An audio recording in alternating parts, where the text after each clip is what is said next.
Most of the time we measure things using the metric system, but we used to use the imperial system and it was way more complicated.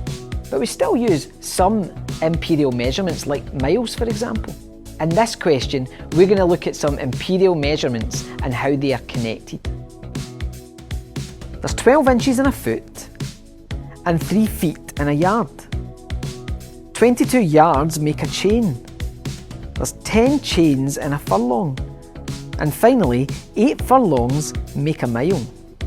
It's a good idea to take a note of that conversion chart. One day, intrepid Annie walks a distance of 316,800 inches. Sounds like a very long walk, but is it really? How far is that in miles?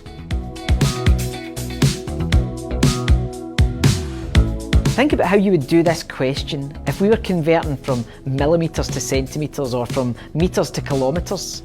What numbers would you multiply or divide by? And then apply that idea to the numbers that we have in this question. Make sure you use that conversion table. This question would be much easier if you used a calculator, but see if you can manage it without a calculator.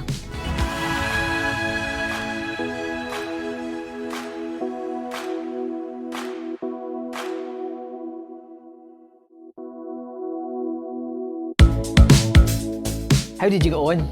Did you manage to solve this one without a calculator? This problem was all about dividing, and dividing, and dividing again. Let's take a look. Annie walks 316,800 inches. We'll convert that into miles using all our other imperial units along the way by dividing. There are 12 inches in a foot, so first divide 316,800 by 12 to turn inches into feet. 26,400 feet. Then divide 26,400 feet by 3 to make feet into yards, which is 8,800 yards. Next, divide 8,800 by 22 to turn the yards into chains, which gives us 400 chains. There are 10 chains in a furlong, so divide 400 by 10 to get 40 furlongs. And finally, divide the number of furlongs by 8 to give the answer in miles. 40 divided by 8 is 5. So the answer is that Annie walked 5 miles.